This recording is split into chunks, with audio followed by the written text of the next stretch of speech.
ನಮಸ್ಕಾರ. ಮುಂಬೈ ನ್ಯೂಸ್ ವೀಕ್ಷಕರಿಗೆ ಸ್ವಾಗತ. ನಾನು ಸವಿತಾ ಕುಲಕರ್ಣಿ.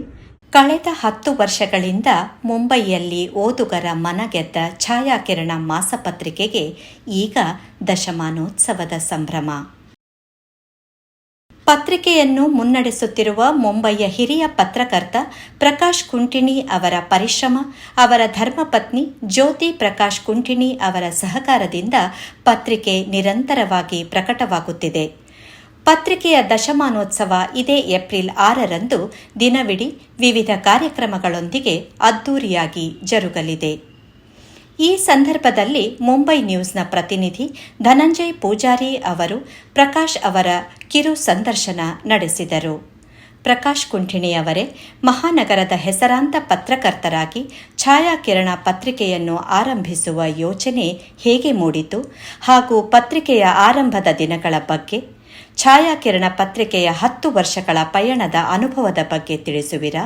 ಪತ್ರಿಕೆಯನ್ನ ಆರಂಭಿಸುವುದಕ್ಕೆ ನಿಜವಾಗಿ ಹೇಳುವುದಾದ್ರೆ ನಾನು ಆಲೋಚನೆಯೇ ಮಾಡಲಿಲ್ಲ. ಅಕಸ್ಮಾತ್ ಆಗಿ ಅದು ಬಂದದ್ದು. ಕಳೆದ ಒಂದು 30 ವರ್ಷದಿಂದ ಪತ್ರಿಕಾ ರಂಗದಲ್ಲಿ ದುಡಿದವನು ನಾನು. ಬೇರೆ ಬೇರೆ ಪತ್ರಿಕೆಗಳಲ್ಲಿ ನುಡಿದವನು. ಸ್ವಲ್ಪ ಅನುಭವವನ್ನ ಹೊತ್ತುಕೊಂಡು ಆಮೇಲೆ ಬೇಕಾದಷ್ಟು ಜನರ ಹಿತೈಷಿಗಳನ್ನ ಒಟ್ಟು ಮಾಡಿಕೊಂಡು ಆಲೋಚನೆ ಮಾಡುವಾಗ ನನಗೆ ಒಂದು ಸ್ವಂತ ಪತ್ರಿಕೆಯನ್ನು ಯಾಕೆ ಆರಂಭ ಮಾಡಬಾರದು ಅಂತ ಒಂದು ಯೋಚನೆ ಬಂತು. ಪತ್ರಿಕೆಯನ್ನ ಆರಂಭ ಮಾಡೋದು ಅಂತ ಹೇಳಿದ್ರೆ ಒಂದು ದೊಡ್ಡ ಆನೆಯನ್ನ ಸಾಕಿದಂತ ಒಂದು ಕೆಲಸ ಅದು. ಆದ್ರೂ ಒಂದು ಉತ್ಸಾಹ ಇತ್ತು, ಅನುಭವ ಇತ್ತು, ಜನರ ಬೆಂಬಲ ಇತ್ತು. ಅದನ್ನೆಲ್ಲ ಹೊತ್ತುಕೊಂಡು ಈ ಪತ್ರಿಕೆಯನ್ನ ಆರಂಭಿಸಿದಂಗೆ 2014-15 ಆರಂಭಿಸೋದಕ್ಕೆ ಆರಂಭ ಮಾಡಿದೆ. ಬಹಳ ಕಷ್ಟದ ದಿನ ಇತ್ತು. 10 ವರ್ಷ ಬಹಳ ಕಷ್ಟದಿಂದ ಇದನ್ನ ಮುನ್ನಡೆಸಿಕೊಂಡು ಬಂದಿದ್ದೇನೆ. 10 ವರ್ಷದ ಪಯಣದ ಅನುಭವ ಹೇಗಿತ್ತು? ಬಹಳ ಗಂಭೀರವಾದ ಪಯಣ ಅದು. ಬಹಳ ಕಷ್ಟದ ಪಯಣ. ಅಂದ್ರೆ ಒಂದು ಪತ್ರಿಕೆಯನ್ನು ನಡೆಸುವುದು ಅಂತ ಹೇಳಿದ್ರೆ ಅದು ಬಹಳ ಕಷ್ಟ. ಆರ್ಥಿಕ ಪರಿಸ್ಥಿತಿಯನ್ನ ನೋಡ್ಕೊಳ್ಬೇಕು, ಬರಹಗಾರರನ್ನ ಹುಡುಕಬೇಕು, ಸದಸ್ಯರನ್ನ ಹುಡುಕಬೇಕು, ಜೊತೆಗೆ ಸಿಬ್ಬಂದಿಗಳು ಸಿಗಬೇಕು. ನನಗೆ ಇದು ಆರಂಭ ಮಾಡುವಾಗ ಪ್ರಾರಂಭದಲ್ಲಿ ಸಿಬ್ಬಂದಿ ಸರಿಯಾಗಿ ಸಿಗ್ಲಿಲ್ಲ. ನಂತರದ ದಿನಗಳಲ್ಲಿ ಸಿಕ್ಕಿದ್ರು. ನನಗೆ 1-2 ಜನ ಸಿಬ್ಬಂದಿಗಳು ನನಗೆ ಬೇಕಾದರೆ ಸಿಕ್ಕಿದ್ರು. ಜೊತೆಗೆ ಈ ಕಷ್ಟದ ಉದ್ಯೋಗವನ್ನು ನಡೆಸುವುದಕ್ಕೆ ಮನೆಯವರು ನನಗೆ ಬಹಳ ಹೆಲ್ಪ್ ಮಾಡಿದರು.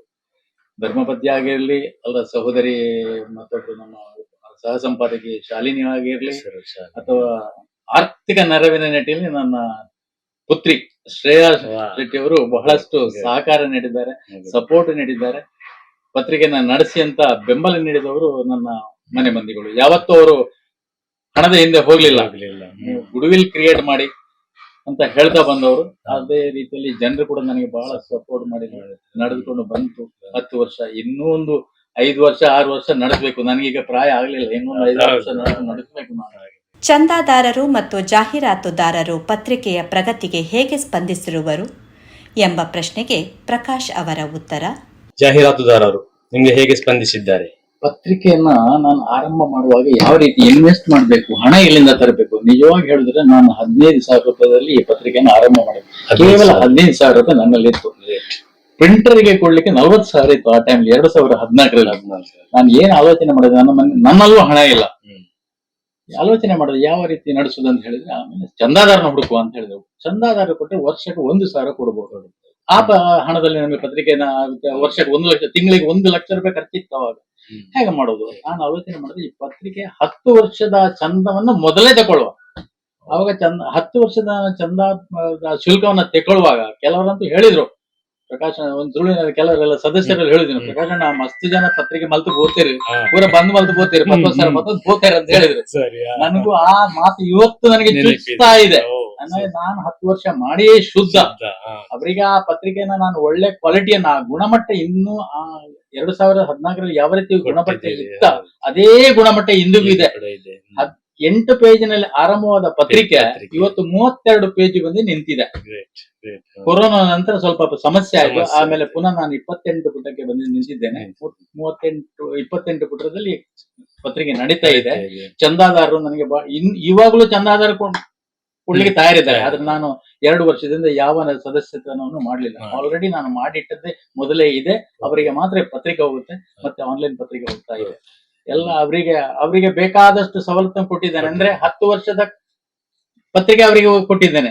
ನನ್ನ ಏನು ಕಮಿಟ್ಮೆಂಟ್ ಇತ್ತ ಅದನ್ನ 10 ವರ್ಷ ಅವರಿಗೆ ಕೊಟ್ಟಿದ್ದೇನೆ. ಆಮೇಲೆ ಜಾಹೀರಾತು ಬರ್ಲಿಕ್ಕೆ ಶುರು ಆಯ್ತು.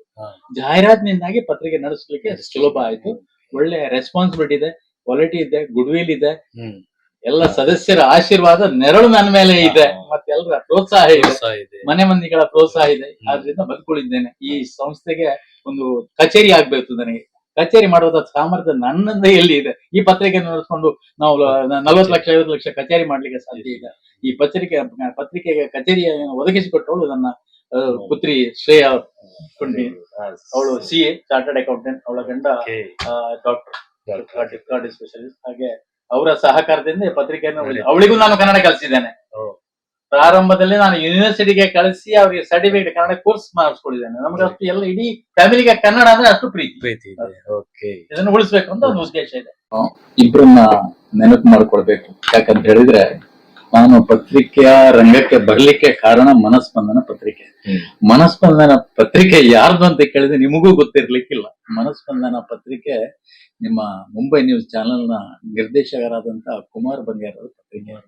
ಕುಮಾರ್ ಬಂಗ್ಯಾರ್ ಅವರ ಪತ್ರಿಕೆ ನಾನು ಈ ಬದುಕನ್ನು ಆರಂಭ ಮಾಡಿದ್ದೆ. ಅದಕ್ಕೋಸ್ಕರ ನಿಮ್ಮನ್ನ ನಾನು ಕರೆದದ್ದು. ಇಲ್ಲಿಂದ ನಾನು ಆರಂಭ ಮಾಡಿದ್ದೇನಾ ಪತ್ರಿಕಾ ರಂಗ, ಅದನ್ನು ನೆನೆಸ್ಕೊಳ್ಬೇಕು. ಜೊತೆಗೆ ನಾನು ಪತ್ರಿಕೆ ಮಾಡುವಾಗ ನನಗೆ ಬಹಳ ಕಷ್ಟ. ಯಾರು ಗೌರವ ಸಂಪಾದಕರನ್ನು ಯಾರು ಈಗ ಮಾಡಬಹುದು ಅಂತ ಆಲೋಚನೆ ಮಾಡುವಾಗ BS ಕುರ್ಕಾಲ್ ರವರು ನಮ್ಮ ಗುರುಗಳು, ನಮ್ಮ ಪತ್ನಿಯ ಗುರುಗಳು. ಅವರಿಗೆ ಬಹಳ ಅಭಿಮಾನ, ನಮ್ಮ ಮೇಲೆ ಬಹಳ ಅಭಿಮಾನ. ಅವರನ್ನ ನಾವು ಗೌರವ ಸಂಪಾದಕರನ್ನಾಗಿ ಆಯ್ಕೆ ಮಾಡಿ 3 ವರ್ಷ ಅವರಿದ್ದು ಆಮೇಲೆ ಸ್ವರ್ಗೀಯಸ್ಥರಾದರು. ಅವರನ್ನ ನಾನು ಈ ಸಂದರ್ಭದಲ್ಲಿ ನೆನಪಿಸ್ಕೊಳ್ಬೇಕು. ಜೊತೆಗೆ ನನಗೆ ನಿರ್ದೇಶಕರು ಬಹಳ ದೊಡ್ಡ ಮೊತ್ತವನ್ನ ಕೊಟ್ಟವರು. ನಿರ್ದೇಶಕರಾಗಿ ಸೇರ್ಕೊಂಡ್ರು. ಇವನ್ ಡಾಕ್ಟರ್ ಸುರೇಂದ್ರ ವಿ ಶೆಟ್ಟಿ ಅವರಾಗಲಿ, ಇವರು ಸತೀಶ್ ಶೆಟ್ಟಿ ಅವರಾಗ್ಲಿ, ಪ್ರಭಾಕರ್ ಜಿ ಶೆಟ್ಟಿ ಅವರಾಗ್ಲಿ, ಅನೇಕರಿದ್ದಾರೆ. ಅವರು ಬಹಳಷ್ಟು ನನಗೆ ಸಹಕಾರ ಮಾಡಿದ್ದಾರೆ. ಅವರನ್ನು ಈ ಸಂದರ್ಭದಲ್ಲಿ ನೆನಪಿಸಿಕೊಳ್ಬೇಕು. ಜೊತೆಗೆ ಸ್ವರ್ಣ ಪೋಷಕ ಸದಸ್ಯರು 25,000, 30,000, 2014ರಲ್ಲಿ ಕೊಟ್ಟವರು ಒಂದು 25-30 ಜನ ಇದ್ದಾರೆ.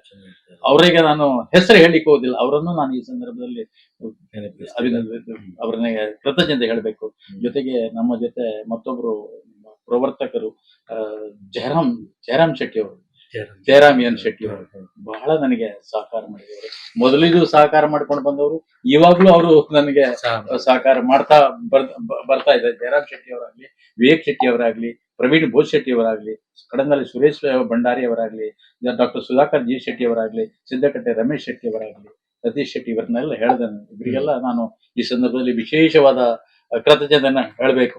ಅವರಿಗೆ ವಿಶೇಷವಾದ ಕೃತಜ್ಞತೆ ಹೇಳ್ತೇನೆ. ಅವರೆಲ್ಲರಿಗೂ ಒಂದು ಗೌರವವನ್ನ ಕೊಡುವಂತಹ ಒಂದು ಉದ್ದೇಶವನ್ನು ಇಟ್ಕೊಂಡಿದ್ದೇವೆ. ಎಲ್ಲರನ್ನ ಒಂದು ಸಾಧಾರಣ ಒಂದು 50-60 ಮಂದಿಗೆ ನಾವು ಗೌರವ ಮಾಡುವಂತ ಒಂದು ಯೋಚನೆಯಲ್ಲಿ ಇದ್ದೇವೆ. ಕಾರ್ಯಕ್ರಮ ಉದ್ದ ಹೋಗ್ತದೆ, ಅದ್ರ ನಿಮ್ಮೆಲ್ಲರ ಸಹಕಾರ ಇರಲಿ ಅಷ್ಟೇ.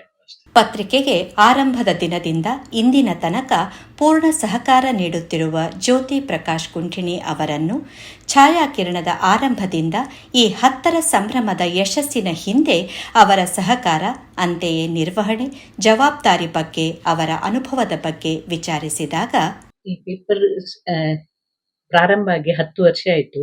10 ವರ್ಷದ ಹಿಂದೆ ನಾವು ಇದು ಪ್ರಾರಂಭ ಮಾಡುವಾಗ ಅವಾಗ ನಮ್ಗೆ ತುಂಬಾ ಫೈನಾನ್ಷಿಯಲಿ ತುಂಬಾ ನಾವು ಹಿಂದಿದ್ದೆವು. ಅವಾಗ ನಮ್ಗೆ ನಮ್ಮ ಹೆಚ್ಚಿನ ಚಂದಾದಾರರೆಲ್ಲ ನಮ್ಗೆ ಸಪೋರ್ಟ್ ಮಾಡಿ ನಮ್ಮನ್ನು ಇಲ್ಲಿ ತನಕ ತಂದಿದ್ದಾರೆ. ಹಾಗಾಗಿ ನಾನು ಚಂದಾದಾರರಿಗೆ ಮತ್ತೆ ನಮ್ಮ ಅಡ್ವರ್ಟೈಸ್ಮೆಂಟ್ ಜಾಹೀರಾತುದಾರರಿಗೆ ಎಲ್ಲ ನಾನು ಈ ಸಂದರ್ಭದಲ್ಲಿ ತುಂಬಾ ನಾನು ಕೃತಜ್ಞತೆ ಸಲ್ಲಿಸುತ್ತೇನೆ. ಮತ್ತೆ ಈ ಒಂದು ಪೇಪರ್ ಮಾಡುದಂದ್ರೆ ಅಷ್ಟೊಂದು ಸುಲಭದ ವಿಷಯ ಅಲ್ಲ. ಈ ಪೇಪರ್ ಮಾಡುವಾಗ ಇವರು ಒಂದು ಸಡನ್ ಆಗಿ ಪೇಪರ್ ಮಾಡುವಂತ ಹೇಳಿದ್ರು. ಇಲ್ದಾಗ ನಮ್ಮ ಈಗ ಸಬ್ ಎಡಿಟರ್ ಶಾಲಿನಿ ಶೆಟ್ಟಿ ಇದ್ಲು.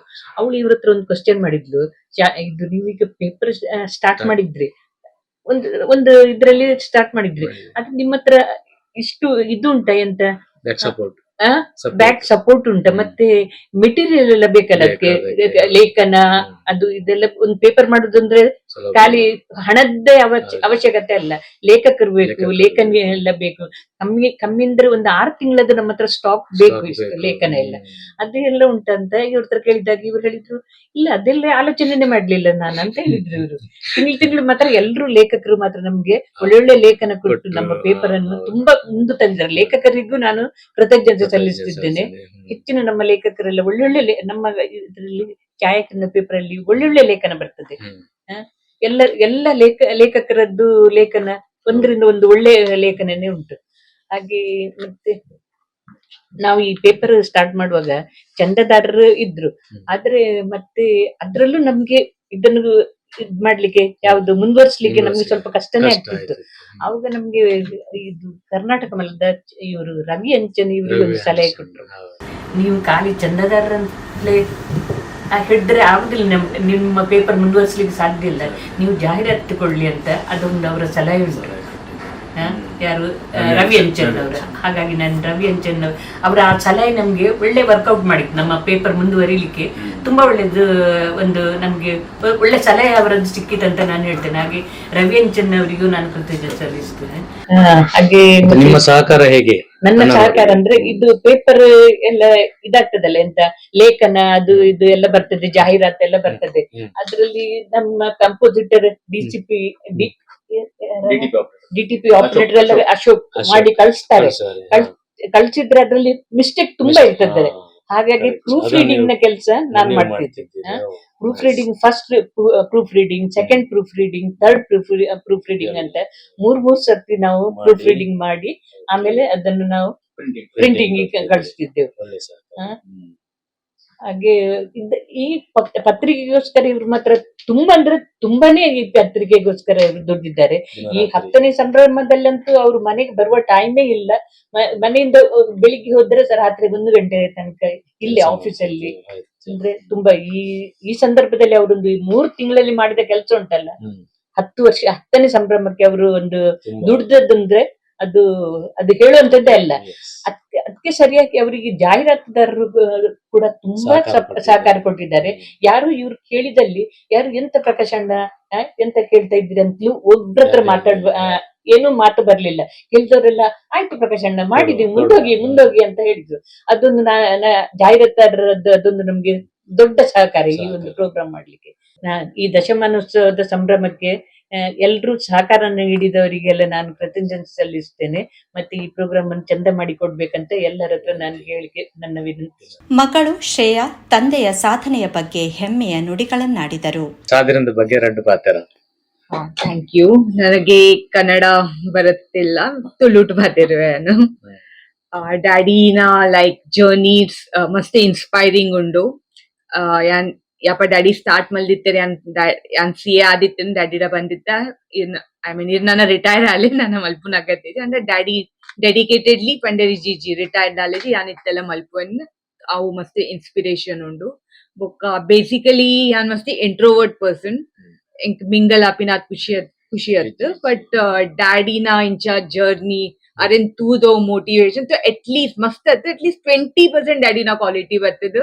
ಐಟ್ ಲೈಕ್ ಯಾನ್ ವೈಟ್ ಉಳ್ಳೆ ಯಾನ್ ಐಟ್ ಮಾರ್ಕೆಟಿಂಗ್, ಪಬ್ಲಿಕ್ ಸ್ಪೀಕಿಂಗ್ ಅಟ್ಲೀಸ್ಟ್ ಇತ್ತೆ ಅನ್ ಸ್ಟಾರ್ಟ್ ಮಲ್ದೆ. ಬೇಸಿಕಲಿ ಯಾನ್ ಬಿಲ್ಕುಲ್ ಉಂದತ್ ಐ ಡೋಂಟ್ ಲೈಕ್. ಅಂದ್ರೆ ಡ್ಯಾಡಿ ಒಂಜಿ really motivating, inspiring. Thank you. Kalyan ಪಶ್ಚಿಮದ ಕಡಪ್ಪಾಡ ಪರಿಸರದಲ್ಲಿರುವ ಹೋಟೆಲ್ ಗುರುದೇವ್ ಗ್ರ್ಯಾಂಡ್ನಲ್ಲಿ ಪತ್ರಿಕೆಯ ಗೌರವ ಸಂಪಾದಕ ಸ್ವರ್ಗೀಯ BS ಕುರ್ಕಾಲ್ ವೇದಿಕೆಯಲ್ಲಿ ಡಾಕ್ಟರ್ GN ಉಪಾಧ್ಯಾಯ ಅವರ ಅಧ್ಯಕ್ಷತೆಯಲ್ಲಿ ಈ ಸಂಭ್ರಮ ನಡೆಯಲಿದ್ದು, ಕರ್ನಾಟಕ ಸರ್ಕಾರದ ಮಾಜಿ ಸಚಿವ ನಾಗರಾಜ್ ಶೆಟ್ಟಿಯವರು ಕಾರ್ಯಕ್ರಮಕ್ಕೆ ಚಾಲನೆ ನೀಡಲಿದ್ದಾರೆ. ಬೆಳಿಗ್ಗೆ 10:30ಕ್ಕೆ ನಡೆಯಲಿರುವ ಈ ಉದ್ಘಾಟನಾ ಸಮಾರಂಭದ ವೇದಿಕೆಯಲ್ಲಿ ಮುಖ್ಯ ಅತಿಥಿಗಳಾಗಿ ಐಕಳ್ ಹರೀಶ್ ಶೆಟ್ಟಿಯವರು ಉಪಸ್ಥಿತರಿರುವರು. ಗೌರವ ಅತಿಥಿಗಳಾಗಿ doctor Surendra V Shetty, Bhaskar N Shetty, CA Surendra K Shetty, Subodh D Bhandari, doctor Surendra Kumar Hegde, Devi Prasad Shetty, Shrimati Bhumika M Shetty, doctor Anil Kumar Shetty ಇವರು ಉಪಸ್ಥಿತರಿದ್ದು, ಛಾಯಾಕಿರಣ ಮಾಧ್ಯಮ ಸೇವಾ ಪ್ರಶಸ್ತಿಯನ್ನು ಪ್ರದಾನಿಸುವುದರ ಜೊತೆಗೆ ಪತ್ರಿಕೆಯ ಸಂಪಾದಕ ಮಂಡಳಿಯ ಸದಸ್ಯರನ್ನು ಮತ್ತು ಅನೇಕ ಸ್ವರ್ಣ ಪೋಷಕ ಸದಸ್ಯರನ್ನು ಗೌರವಿಸಲಿದ್ದಾರೆ. ಉದ್ಘಾಟನಾ ಸಮಾರಂಭದ ನಂತರ ನೃತ್ಯ ವೈಭವ ಮತ್ತು ಸಮೂಹ ಗಾಯನ, ಸಾಂಸ್ಕೃತಿಕ ಕಾರ್ಯಕ್ರಮ, ವಿಚಾರ ಸಂಕಿರಣ, ಹಾಸ್ಯ ಕವಿಗೋಷ್ಠಿ, ಕಿರುನಾಟಕ ಪ್ರದರ್ಶನ ನಡೆಯಲಿದೆ. ಸಂಜೆ 4:30ಕ್ಕೆ ಸರಿಯಾಗಿ ಸಮಾರೋಪ ಸಭಾ ಕಾರ್ಯಕ್ರಮ ನಡೆಯಲಿದ್ದು, ಮುಖ್ಯ ಅತಿಥಿಗಳಾಗಿ ಡಾಕ್ಟರ್ ಕೆ. ಪ್ರಕಾಶ್ ಶೆಟ್ಟಿ ಉಪಸ್ಥಿತರಿರುವರು.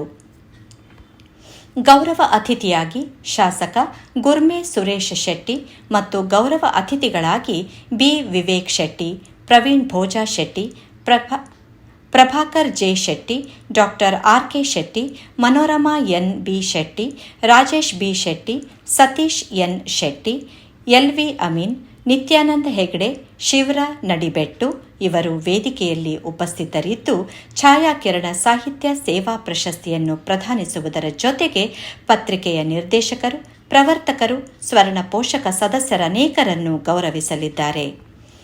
ಛಾಯಾಕಿರಣ ಮಾಧ್ಯಮ ಸೇವಾ ಪ್ರಶಸ್ತಿಯನ್ನು ಅಶೋಕ್ ಆರ್. ದೇವಡಿಗ, ಆನಂದ್ ಎಸ್. ದೇವಡಿಗ, ರಮೇಶ್ ಮರೋಳಿ ಮತ್ತು ಚನ್ನವೀರ ಅಡಿಗಣ್ಣವರ್ ಇವರಿಗೆ ಮತ್ತು ಛಾಯಾಕಿರಣ ಸಾಹಿತ್ಯ ಸೇವಾ ಪ್ರಶಸ್ತಿಯನ್ನು ಶಾಲಿನಿ ಶೆಟ್ಟಿ ಅಜೇಕಾರು ಮತ್ತು ಶಿರೋನ್ ಶೆಟ್ಟಿ ಐಕಳ ಅವರಿಗೆ ಪ್ರದಾನಿಸಲಾಗುವುದು. ಮಾಧ್ಯಮ ಮತ್ತು ಸಮಾಜ ಈ ವಿಷಯದ ಬಗ್ಗೆ ವಿಚಾರ ಸಂಕಿರಣ ನಡೆಯಲಿದ್ದು, ಈ ಸಂಕಿರಣದ ಅಧ್ಯಕ್ಷತೆಯನ್ನು ಹಿರಿಯ ಪತ್ರಕರ್ತ ನಿತ್ಯಾನಂದ ಪಡ್ರೆ ವಹಿಸಲಿದ್ದು, ಪತ್ರಕರ್ತರುಗಳಾದ ದಯಾಸಾಗರ್ ಚೌಟ, ಹರೀಶ್ ಹೆಮ್ಮಾಡಿ, ಡಾಕ್ಟರ್ ದಿನೇಶ್ ಶೆಟ್ಟಿ ರಂಜಾಳ್ ಇವರು ಪಾಲ್ಗೊಂಡು ತಮ್ಮ ತಮ್ಮ ವಿಚಾರಗಳನ್ನು ಮಂಡಿಸಲಿದ್ದಾರೆ. ತುಳು ಹಾಸ್ಯ ಕವಿಗೋಷ್ಠಿಯ ಅಧ್ಯಕ್ಷತೆಯನ್ನು ಬಂಟರವಾಣಿಯ ಗೌರವ ಸಂಪಾದಕ ಅಶೋಕ್ ಪಕ್ಕಳ ಅವರು ವಹಿಸಲಿದ್ದು, ಈ ಗೋಷ್ಠಿಯಲ್ಲಿ ಶಿಮಂತೂರು ಚಂದ್ರಹಾಸ ಸುವರ್ಣ, ಶ್ರೀ ನಾರಾಯಣ್ ಶೆಟ್ಟಿ ನಂದಡಿಕೆ, ಡಾಕ್ಟರ್ ಜಿಪಿ ಕುಸುಮ, ರಮಣ್ ಶೆಟ್ಟಿ ರೆಂಜಾಳ್, ಸೋಮನಾಥ್ ಕರ್ಕೇರ, ಸೂರಿ ಮಾರ್ನಾಡ್ ಮತ್ತು ಅಶೋಕ್ ವಳದೂರು ಇವರು ತಮ್ಮ ತಮ್ಮ ಸ್ವರಚಿತ ತುಳು ಹಾಸ್ಯ ಕವನಗಳನ್ನು ಪ್ರಸ್ತುತಪಡಿಸಲಿದ್ದಾರೆ. ಚಂದಾದಾರರು ಮತ್ತು ಜಾಹೀರಾತುದಾರರಿಗೆ ಪ್ರಕಾಶ್ ಅವರು ನೀಡಿದ ಸಂದೇಶ ಹೀಗಿತ್ತು. ಆತ್ಮೀಯ ಕನ್ನಡ ಭಾಷಾಭಿಮಾನಿಗಳೇ, ಎಲ್ರಿಗೂ ಪ್ರಕಾಶ್ ಕುಂಟಿನಿ ನಮಸ್ಕಾರ. ಕಳೆದ 3 ದಶಕಗಳಿಂದ ಈ ಪತ್ರಿಕೆಯನ್ನು ಆರಂಭಿಸಿ 3 ದಶಕಗಳಿಂದ ಪತ್ರಿಕಾ ರಂಗದಲ್ಲಿ ದುಡಿದು 2014ರಲ್ಲಿ ಛಾಯಾಕಿರಣ ಪತ್ರಿಕೆಯನ್ನು ಆರಂಭಿಸಿದ್ದೇನೆ. ಈ ಪತ್ರಿಕೆ 10 ವರ್ಷ ನಡೆದುಕೊಂಡು ಬಂದಿದೆ. ತಮ್ಮೆಲ್ಲರ ಸಹಕಾರದಿಂದ ಪತ್ರಿಕೆಯನ್ನು ನಾನು ನಡೆಸಿಕೊಂಡಿದ್ದೇನೆ. ಈ ಸಂದರ್ಭದಲ್ಲಿ ನಾನು 3ನೇ ವರ್ಷದ ಒಂದು ವಾರ್ಷಿಕೋತ್ಸವ ಮಾಡಿದೆ. ಆಮೇಲೆ ನಾನು ವಾರ್ಷಿಕೋತ್ಸವ ಮಾಡ್ಲಿಕ್ಕೆ ಹೋಗಲಿಲ್ಲ. ಇದು 10ನೇ ವರ್ಷದ ಸಂಭ್ರಮ. ಇದರಲ್ಲಿ ಅನೇಕ ಗಣ್ಯಾದಿಗಳನ್ನ ಅತಿಥಿಗಳನ್ನಾಗಿ ಬರಮಾಡಿಕೊಂಡಿದ್ದೇನೆ. ಜೊತೆಗೆ ಎಲ್ಲ ಸದಸ್ಯರಿಗೆ ನಾನೊಂದು ವಿನಂತಿ ಮಾಡುವುದು, ನನ್ನ ಹತ್ರ ಸುಮಾರು 1-2 ಸಾವಿರ ಸದಸ್ಯರಿದ್ದಾರೆ, ಚಂದಾದಾರರು. ತಾವುಗಳಿಗೆ ಎಲ್ಲರಿಗೂ ನನಗೆ ಇನ್ವಿಟೇಷನ್ ಕಳಿಸ್ಲಿಕ್ಕೆ ಆಗ್ಲಿಲ್ಲ. ಎಲ್ಲ ತಾವು ಈ ಕಾರ್ಯಕ್ರಮದಲ್ಲಿ ಬೆಳಿಗ್ಗೆಯಿಂದ ಸಾಯಂಕಾಲದವರೆಗೆ 8 ಗಂಟೆ, ಬೆಳಿಗ್ಗೆ 9 ಗಂಟೆಗೆ ಆದ್ರೆ ರಾತ್ರಿ 8 ಗಂಟೆವರೆಗೆ ಈ ಕಾರ್ಯಕ್ರಮ ಕಲ್ಯಾಣ Gurudev grand hotel, star hotel, ಅದು ಒಳ್ಳೆ ಹೋಟೆಲ್, ಒಳ್ಳೆ ಹಾಲ್, ಅಲ್ಲಿ ಬೆಳಗ್ಗೆಯಿಂದ ಸಾಯಂಕಾಲ ನಡೆಯಲಿಕ್ಕಿದೆ. ಈ ಕಾರ್ಯಕ್ರಮದ ತಾವೆಲ್ಲ ಪಾಲ್ಪಡಬೇಕು. ನನ್ನ ಈ ಪತ್ರಿಕೆಯ ಪೋಷಕರೆಲ್ಲ ಸ್ವರ್ಣ ಪೋಷಕ ಸದಸ್ಯರಿದ್ದಾರೆ, ನಿರ್ದೇಶಕರು, ಇವರಿಗೆಲ್ಲ ಗೌರವಾರ್ಪಣೆ ಮಾಡಬೇಕು, ಮತ್ತೆಲ್ಲರನ್ನ ಗೌರವಿಸಬೇಕು. ಪ್ರಶಸ್ತಿಯನ್ನ ನೀಡಲಿಕ್ಕೆ ಇದೆ, 4 ಪ್ರಶಸ್ತಿ ಇದೆ. ಹಾಗೆ ಆ ಪ್ರಶಸ್ತಿಗಳನ್ನೆಲ್ಲ ಕೊಡುವುದಕ್ಕೆ ನೀವೆಲ್ಲ ನಿಮ್ಮ ಸಮ್ಮುಖದಲ್ಲಿ ಆಗಬೇಕು ಅಂತ ನಾನು ತಮ್ಮಲ್ಲಿ ಕಳಕಳಿಯಲ್ಲಿ ವಿನಂತಿಸಿದ್ದೇನೆ. ತಾವು ಅಗತ್ಯವಾಗಿ ಕಾರ್ಯಕ್ರಮದಲ್ಲಿ ಭಾಗಿಗಳಾಗಬೇಕು ಅಂತೇಳಿ ಮಗದೊಮ್ಮೆ ತಮ್ಮಲ್ಲಿ ವಿನಂತಿಸಿದ್ದೇನೆ. ಈ ದಶ ಸಂಭ್ರಮದ ಪತ್ರಿಕೆಯನ್ನ ನಾವು ಬಂಟರ ಸಂಘದಲ್ಲಿ ಬಿಡುಗಡೆ ಮಾಡಿದ್ದೇವೆ. ಈ ಪತ್ರಿಕೆಯನ್ನ ಎಲ್ಲರಿಗೆ ಮುಟ್ಟಿಸಲಾಗಿದೆ. ಯಾರಿಗೆ ಸಿಗಲಿಲ್ಲ ಅವರು ಈ ಸಂದರ್ಭದಲ್ಲಿ ಇದನ್ನೇ ಪತ್ರಿಕೆಯಿಂದ ತಿಳಿದು ಎಲ್ಲ ಬರಬೇಕು ಅಂತ ವಿನಂತಿಸ್ತಾ ಇದ್ದೇನೆ. ನಿಮಗೆ ಛಾಯಾಕಿರಣ ಪತ್ರಿಕೆಯ 10ರ ಸಂಭ್ರಮದ ಶುಭಾಶಯಗಳು. ಮುಂದಿನ ದಿನಗಳಲ್ಲಿ ಪತ್ರಿಕೆ ಮತ್ತಷ್ಟು ಓದುಗರ ಮನ ಗೆಲ್ಲುವಲ್ಲಿ ಯಶಸ್ವಿಯಾಗಲಿ ಎಂಬ ಶುಭ ಹಾರೈಕೆಗಳು. ಧನಂಜಯ್ ಪೂಜಾರಿ ಜೊತೆ ಇನ್ನಂಜಯ್ ಜೈರಾಮ್, ಮುಂಬೈ ನ್ಯೂಸ್.